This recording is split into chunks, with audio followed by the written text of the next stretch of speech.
Captain Jake Morrison was 3 drinks into his evening when the universe decided to ruin it.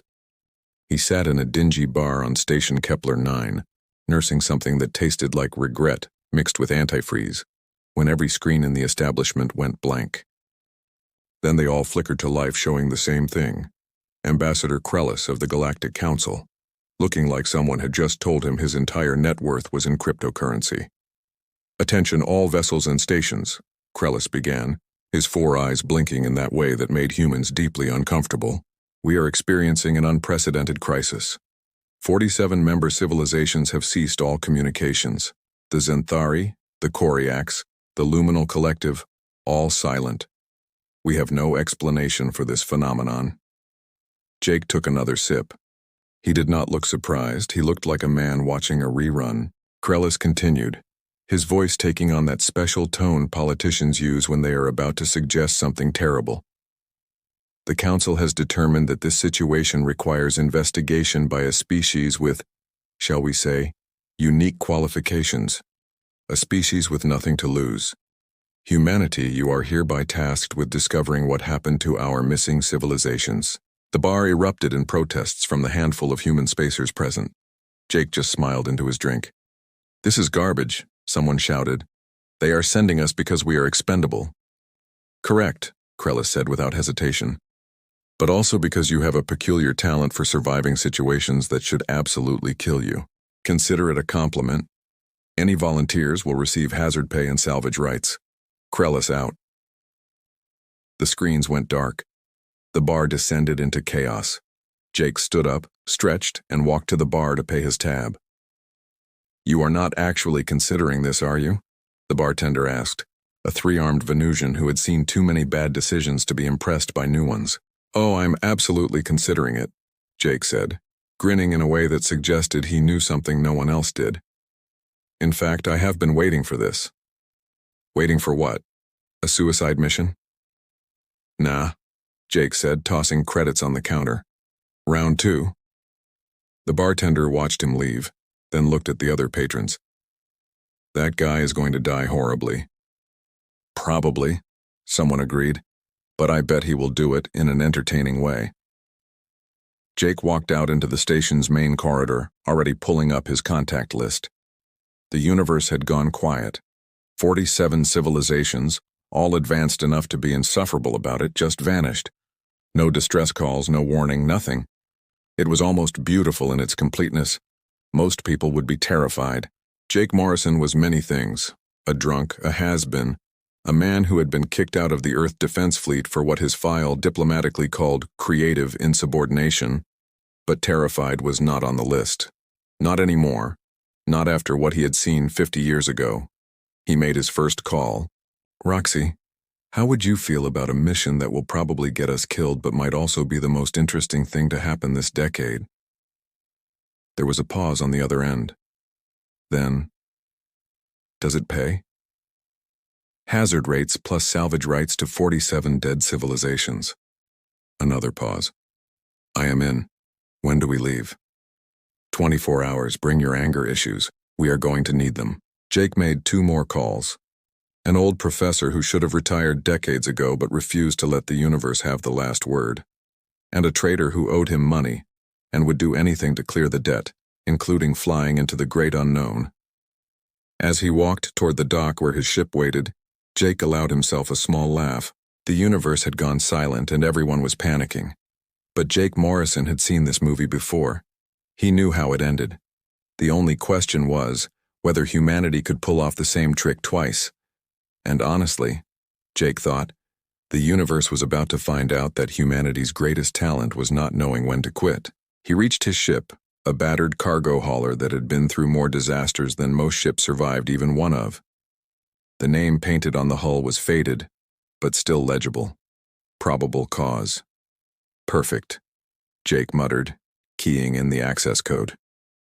"Let us go save the galaxy by annoying it to death again." The probable cause looked like it had lost several fights with asteroids and decided to give up on personal appearance. Scorch marks decorated the hull like poorly done tattoos, and at least 3 of the external panels were held on with what appeared to be actual duct tape. Jake loved this ship the way you love a car that refuses to die no matter how much you abuse it. Lieutenant Roxy Park arrived first, carrying a duffel bag that clinked suspiciously with what were definitely not regulation weapons. She stood at the bottom of the boarding ramp, staring up at the ship with the expression of someone reconsidering their life choices. "Please tell me this thing is space-worthy," she said. "Define worthy," Jake replied from the airlock. Roxy had been one of the best pilots in the fleet until an incident involving a superior officer, a wrench, and what military courts called assault with intent to cause personal reevaluation. She had been dishonorably discharged, which in Jake's opinion meant she had too much honor for the military to handle. She wore her black hair short, had a scar across her left eyebrow, and looked like she could kill you with a spoon. Jake respected that. "It flies, it jumps, and it has life support most of the time," Jake said. "What more do you want?" "Standards," Roxy muttered, but she walked up the ramp anyway. Professor Edmund Finch arrived next, looking exactly like what would happen if you gave a history professor access to space travel and no adult supervision. He was 70-something, white-haired, wore actual glasses instead of getting eye surgery like a normal person, and carried a cane he absolutely did not need but used for dramatic pointing. He had been studying alien civilizations for 40 years, and had developed the kind of condescending attitude that comes from realizing most species are idiots. "Jacob," he greeted, because he refused to use nicknames on principle. "I see you are still flying this garbage heap." "Edmund, I see you are still pretending that cane is medical." "It is medical. It prevents me from strangling students with my bare hands. Doctor's orders." They shook hands with the warmth of two people who had nearly died together multiple times, and figured that created a bond. The final crew member arrived in a panic, because that was his natural state. Gleep was a Nix 7, a species so minor and unremarkable that most galactic maps did not bother labeling their homeworld. He looked like someone had crossed a ferret with an anxiety disorder, covered it in blue fur, and given it the ability to speak 15 languages, all of them nervously. He wore a vest covered in pockets because he did not trust storage compartments, and his eyes were way too large for his face, giving him a permanent expression of surprise and concern. "I cannot believe I am doing this," Gleep chittered, his voice high and fast. "We are all going to die. This is how I die. I just know it. 47 civilizations vanished, Jake. Vanished. And we are flying toward that, and this, what even is this?" "A ship," Jake offered helpfully. "This is a flying coffin held together with optimism and crimes against engineering. See, you are getting the spirit already." Roxy was in the cockpit running pre-flight checks, which mostly consisted of hitting things until they started working. Edmund had claimed the small laboratory area and was already complaining about the lack of proper equipment. Gleep was curled in a corner muttering prayers to gods Jake was pretty sure did not exist. Jake stood in the center of the cargo hold and clapped his hands together. "All right, crew meeting. Let us talk about how we are going to investigate the mysterious disappearance of 47 advanced civilizations who are definitely smarter than us and definitely had better ships." "This is a terrible pep talk," Roxy called from the cockpit. "I am not done. Here's the thing. Nobody else is volunteering for this job. You know why? Because they are smart. They have self-preservation instincts. But we are the people who looked at a suicide mission and said, sure, sounds fun. That makes us either the bravest or the dumbest people in the galaxy." "Dumbest," Gleep whispered. "Definitely dumbest. And that," Jake continued, grinning, "is exactly why we are going to survive this, because we are too stupid to know we should be dead." Edmund looked up from his equipment. "Jacob, you are acting like you know something. You have been smiling since you took this mission. What are you not telling us?" Jake's grin widened. "Nothing you need to worry about yet, Professor. Let us go find some empty planets first. Then I will blow your minds with how humanity already saved the universe once. Roxy, get us flying." "On it, Captain Crazy Pants." The probable cause shuddered to life with the sound of engines that really should have been replaced a decade ago. The ship lifted off, rattled alarmingly, then jumped to faster-than-light travel with all the grace of a drunk elephant. Gleep whimpered. Edmund sighed. Roxy cursed creatively. And Jake just kept smiling because he knew something they did not. Humanity had seen this before. And last time, They won by being too annoying to erase. The question was whether they could pull it off again. But honestly, Jake thought, if there was one thing humans were good at, it was being persistently irritating. Round 2 was about to begin. The Zenthari homeworld had once been the crown jewel of the galactic East, a planet so advanced they had buildings that floated for purely aesthetic reasons. Now it looked like someone had paused reality mid-sentence. The probable cause entered orbit, and the scanner showed exactly what Jake expected. Everything was there, nothing was wrong, and absolutely nobody was home. Life signs? Jake asked, already knowing the answer. 0, Roxy replied from the pilot's seat. But everything else is active. Power grids online, atmospheric processors running. Even their traffic control is still broadcasting landing clearances. It is like everyone just evaporated. Edmund was glued to his scanner screen, muttering like a man watching his theories commit suicide. This does not make sense. The Zenthari were cautious to the point of paranoia. They had 17 different contingency plans for existential threats. How does an entire civilization just disappear without triggering a single alarm? Maybe they did trigger alarms, Jake said quietly. Maybe they just could not do anything about it. Gleep was hyperventilating in the corner. We should leave. We should leave right now. Whatever did this could still be here. Could be watching us. Could decide we look tasty. We do not look tasty, Roxy said. We look like the leftovers nobody wanted at the buffet. They took the shuttle down to the capital city, which was even more unsettling up close. Streets full of vehicles stopped mid-journey, cafes with food still on tables, homes with doors open, lights on, lives interrupted mid-moment. It was not destruction, it was subtraction. Someone had simply erased the people and left everything else behind. Edmund collected samples with shaking hands. No signs of struggle, no biological contamination, no radiation, no chemical weapons, no temporal distortions. They were just here, and then they were not. And their last transmission? Jake asked. Roxy pulled up the logs. A routine weather report, mid-broadcast, it just cuts off. Not static, not an emergency signal. Just nothing. They investigated 4 more worlds over the next 3 days.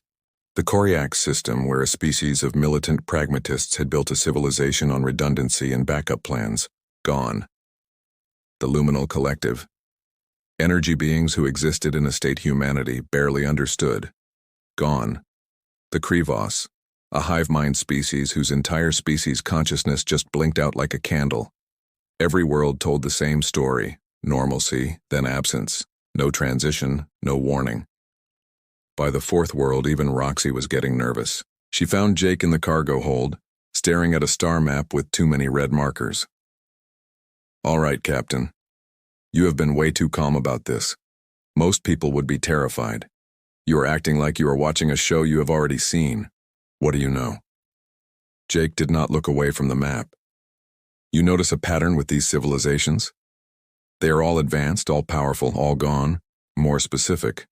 Look at their technological achievements in the last decade. Roxy pulled up the data, scrolling through. Then she stopped. They all developed reality manipulation technology. All of them. The Zenthari were testing dimensional anchors. The Koryaks had prototype quantum rewriters. The Luminals were experimenting with fundamental force adjustment. Bingo, Jake said softly. Edmund appeared in the doorway, having overheard.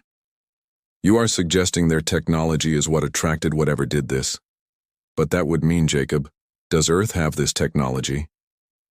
Jake finally turned to face them, and his expression was not reassuring.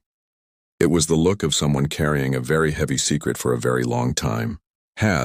Jake corrected. Humanity had that technology 50 years ago. We built it, we activated it, and we almost got erased from existence because of it. The cargo hold went very quiet. Even Gleep stopped whimpering. I think, Roxy said slowly, you better tell us the whole story. Jake nodded. Yeah, I think I better. Because if I am right, and I am pretty sure I am, then we are about to do the dumbest thing humanity has ever done. Again. He pulled up a classified file on his personal terminal. one marked with enough warning labels to decorate a toxic waste facility. The header read, Project Hubris, Earth Defense Archives, sealed by executive order.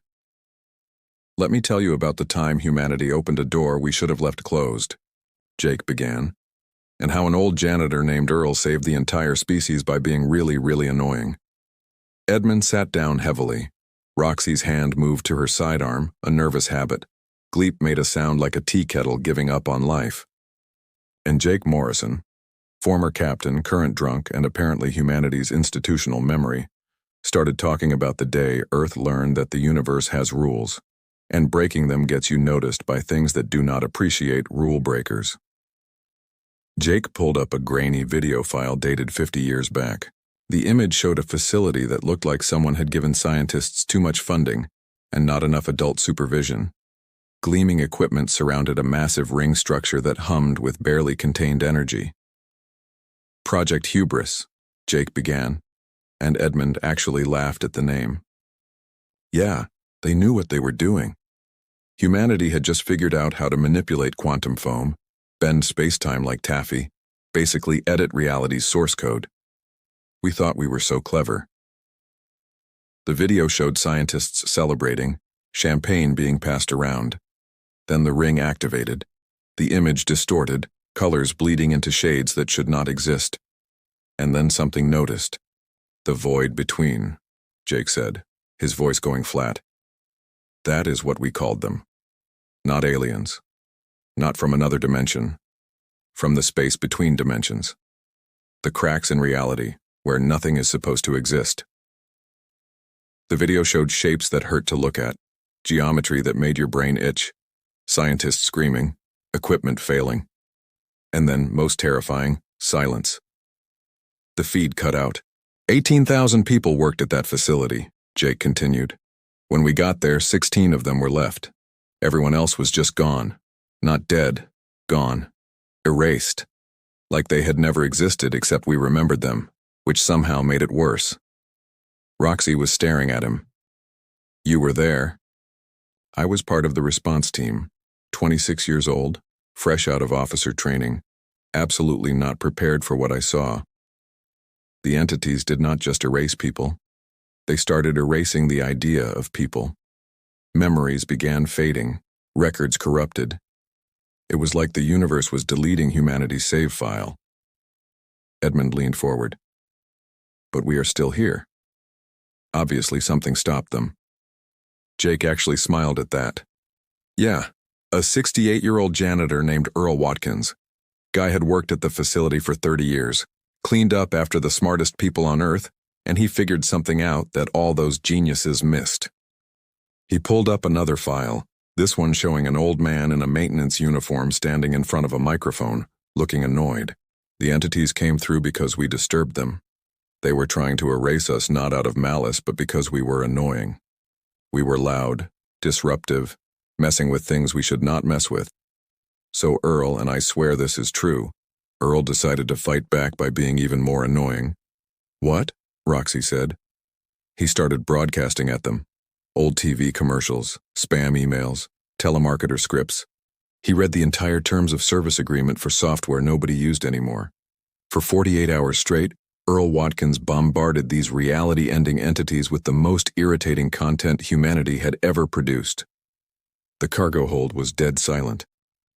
And it worked? Edmund asked, his voice somewhere between horror and admiration. It worked. The entities tried harder to erase us, but Earl had figured out their weakness. They operated on efficiency. Clean erasure. But Earl made it so messy, so complicated, so irritating to deal with humanity that they gave up. They retreated back into the void between, sealed the cracks, and apparently decided we were not worth the effort. Jake closed the files. Earth Defense sealed everything. Made it classified beyond classified. Wiped it from history because they figured if other species knew what humanity did, they would freak out. But we kept monitoring. We knew other species would eventually develop the same technology. We knew the entities would notice them too. And you have been waiting for this, Roxy said. The defense fleet has been waiting. I was part of the contingency team, which was just a fancy way of saying the people who survived the first contact and were crazy enough to deal with a second one. They kept us on retainer, gave us long lives through some of the reality-warping tech we salvaged, just in case. So you are what, 76 years old? Edmund asked. 81, actually, I moisturize. Gleep finally found his voice. So you are telling me that humanity survived reality-eating monsters by annoying them to death, and now you want to do it again, but at galactic scale? Not quite, Jake said. I want to do it bigger. Those 47 civilizations are not dead. They are in a holding pattern, the entities learned from last time. They are not erasing immediately, they are evaluating, figuring out if the whole galaxy needs to be wiped. We have a window. A window to do what? Roxy demanded. Jake's grin returned, and it was absolutely unhinged. To remind the void between why they gave up on humanity in the first place, to be so persistently, aggressively, cosmically irritating that they release everyone and go back to ignoring us. He pulled up a new file, this one labeled Protocol Encore. Humanity prepared for this. We have been collecting ammunition for 50 years. Every annoying song, every unskippable ad, every piece of spam, every comment section argument, every autoplay video that starts at full volume, we weaponized irritation. Edmund took off his glasses and rubbed his eyes. This is the stupidest thing I have ever heard. Yeah, Jake agreed cheerfully, but it is our stupid thing, and if there is one thing humanity is genuinely the best at in this entire galaxy, it is being too stubborn and too annoying to get rid of. The entities are about to learn that the first time was not a fluke. Roxy looked at the file, then at Jake, then laughed. The kind of laugh that happens when your brain gives up on processing reality. We are going to save the galaxy with memes and spam. And dad jokes, Jake added. Never underestimate weaponized dad jokes. Gleep made a sound like a defeated balloon. I hate everything about this. That is the spirit, Jake said, clapping him on the shoulder. Now let us go set up the most annoying broadcast in cosmic history. Round 2 starts now. The probable cause limped to the edge of the affected zone, a region of space where reality felt thin, like silk, stretched too tight. Jake had the crew set up equipment that looked like it was designed by a committee that hated common sense. Broadcast arrays cobbled together from 40 different manufacturers, signal boosters that probably violated several laws of physics, and at the center, a data core that pulsed with what Edmund called concentrated human nonsense. Explain this to me one more time, Edmund said, staring at the setup like it might bite him. We are going to broadcast irritating content at beings that exist outside normal reality. Yep, Jake said, connecting cables. And this will somehow convince them to release 47 civilizations from whatever holding state they are in. That is the plan. This plan is insane. That is why it might work. The entities think in terms of efficiency and logic. Humanity's superpower is weaponized stupidity. They are not ready for this. Roxy was at the weapons station, which they had repurposed into a transmission control board. I have the first wave loaded. Autoplay videos, all set to maximum volume, unskippable ads for products that do not exist anymore, and 300 hours of hold music. Beautiful, Jake said. Edmund, what do you have? The professor looked deeply uncomfortable.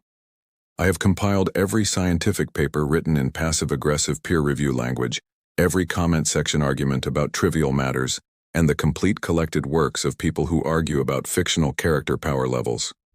Perfect, Gleep, your contribution? The small alien was shaking but determined. Instruction manuals that contradict themselves, customer service scripts that go in circles, and automated phone systems that never connect you to a real person. Jake looked at his crew.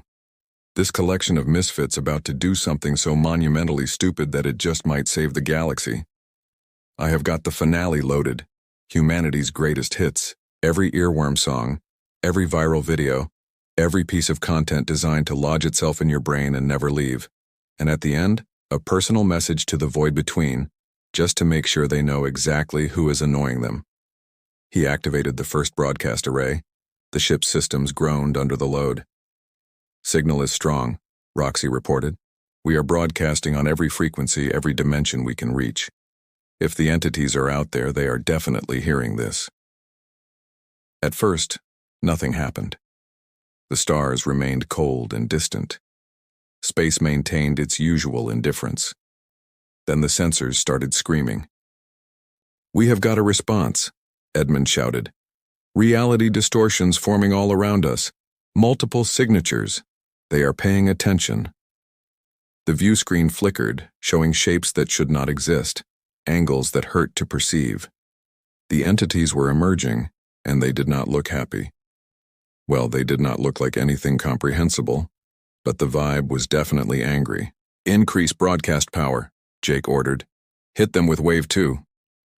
Roxy slammed controls forward. The ship's systems protested as they pumped out a barrage of humanity's most irritating achievements. Songs that got stuck in your head, ads that repeated catchphrases, videos of people explaining obvious things in condescending tones.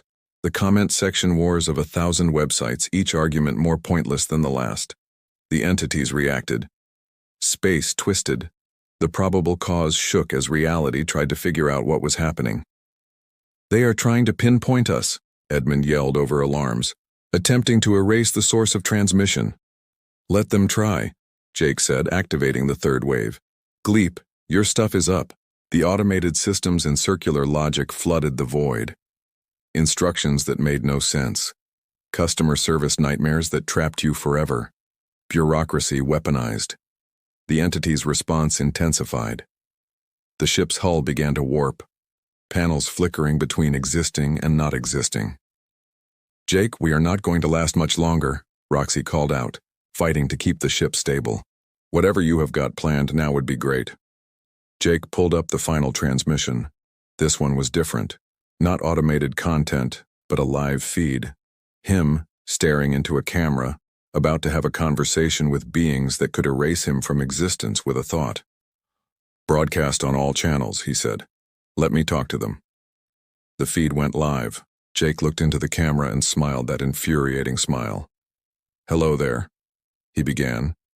And even in the face of cosmic horror, his voice was casual, sarcastic, absolutely human. "We need to talk about your people skills, or lack thereof. Because seriously, erasing civilizations for having the audacity to figure out advanced tech? That is just rude." The entities responded. The ship screamed. Alarms reached a pitch that suggested they had given up on warning and moved to mourning. Jake kept talking. "Here is the thing. You tried this with humanity 50 years ago. Tried to erase us for being noisy and messing with stuff we should not. And you gave up, you know why? Because we are too stubborn to delete. We are the species that looks at impossible odds and says, 'Watch this.' We are the civilization that survived because an old janitor annoyed you into submission."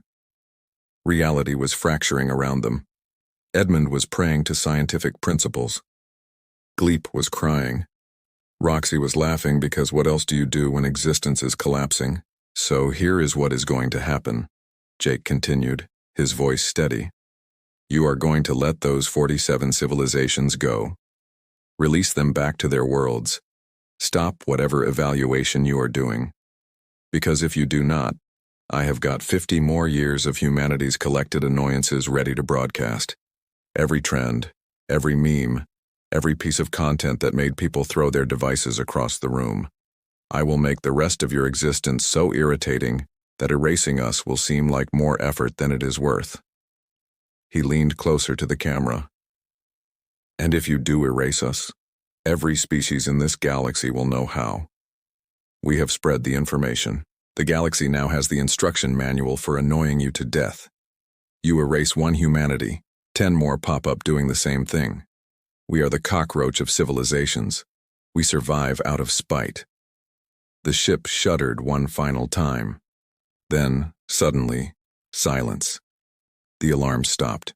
The reality distortions faded. The probable cause floated in normal space, which felt deeply suspicious. "Status report," Jake said, still staring at the camera feed. "We are alive," Roxy reported, sounding surprised by this. "Sensors show the entities are retreating. The distortions are collapsing." Edmund was at his station, hands shaking. "The affected zones are normalizing. I am picking up transmissions. Multiple transmissions. The civilizations, they are coming back online. The main screen lit up with incoming signals. The Zenthari confused but alive. The Koriaks demanding explanations. The Luminal Collective, flickering back into perceivable reality. All 47 civilizations reappearing like someone had pressed undo on their deletion. They left, Edmund whispered. The entities actually retreated. They did not retreat, Jake corrected, finally turning off the camera. They gave up, again, because fighting humanity is too much effort for too little reward. Gleep uncurled from his corner. We survived. We actually survived. How are we not dead? Because we are human, Roxy said, laughing with exhaustion. Apparently that comes with immortality through sheer irritation. The communication console exploded with incoming hails. Every species that had been returned wanted to know what happened, who saved them, and why reality smelled faintly of spam emails. Ambassador Krellis appeared on screen, all 4 eyes wide. Captain Morrison, we detected your ship at the center of the disturbances. The missing civilizations have reported a mass recovery event. What did you do? Jake considered his answer carefully. Then he smiled that smile, the one that had been annoying people for 81 years. We asked nicely, he said. And when that did not work, we tried aggressive negotiations. Explain. No. Krellis's eyes narrowed. Captain, the Galactic Council demands a full report on how you resolve this crisis. And I will get right on that, Jake lied cheerfully. But first I have got to file some paperwork, restock our supplies, and possibly take a very long nap, you understand. Captain Morrison. Ambassador Krellis. They stared at each other through the screen, a battle of wills between someone who demanded answers and someone who specialized in not providing them. Finally, Krellis sighed. The Council will want to debrief you extensively. I am sure they will. Looking forward to it. Morrison out. He cut the feed before the ambassador could protest. The cockpit was silent for a moment. Then Roxy started laughing. Really laughing. The kind that comes from surviving something that should have killed you. We just saved 47 civilizations by annoying cosmic horror entities with spam and memes. Technically, Earl saved the first civilization, Jake corrected. We just did the encore. Edmund removed his glasses and cleaned them, a gesture he did when reality was too much. Humanity's greatest weapon is being irritating. That is what we learned today. Our contribution to the galaxy is weaponized annoyance. Hey, Jake said, pretending to be offended. We also contribute art, music, literature, and occasionally decent food, which you then used as weapons in an existential war against beings from outside reality. Your point? The professor just shook his head, but he was smiling. They had done it. They had actually done it. Saved the galaxy through the power of being persistently, aggressively, cosmically annoying. Over the next few hours, reports came in. The Zenthari were rebuilding, already arguing about what had happened. The Koriaks were demanding a military investigation which would lead nowhere.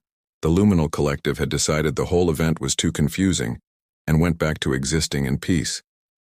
Every civilization had a different interpretation of their rescue. None of them knew about humanity's role, except as those primitive mammals who volunteered for a suicide mission and somehow survived. The Council was not about to admit that humans had saved everyone, and Jake was fine with that. Better to be underestimated. A private message came through on Jake's personal console. No sender information, just text. Good work, Captain. Protocol Encore is hereby retired. You have earned your pension again. Earth Defense thanks you. Jake deleted it without responding. He looked at his crew, this collection of misfits who had just prevented galactic extinction. So, he said, anyone want to tell me what we learned today? That you are certifiably insane, Roxy offered. That humanity's survival strategy is chaos, Edmund added. That I should have stayed in debt, Gleep whimpered. Jake nodded approvingly. All correct, but also this. The universe is full of species smarter than us, stronger than us, more advanced in every measurable way. But when reality itself needs someone to fix impossible problems through sheer stubborn stupidity, they call humans. He stood, stretching. Set course for station Kepler 9. I need a drink, and I suspect the bar will be offering free rounds once word spreads that we survived. As the probable cause turned toward home, Jake allowed himself one final thought. Humanity had saved the galaxy twice now by being too annoying to erase. Some species contributed technology, others art or philosophy. Humanity's gift to the cosmos was apparently being unkillable through weaponized irritation. And honestly, he thought, staring out at the stars, that was pretty on brand. The universe went quiet. The human laughed and said round two. The universe blinked first. Somewhere in the void between, entities that existed outside normal reality made a note in whatever passed for their records. Humanity, hostile through persistence, recommend permanent avoidance, not worth the effort. It was the highest compliment the species had ever received, and they would never even know about it.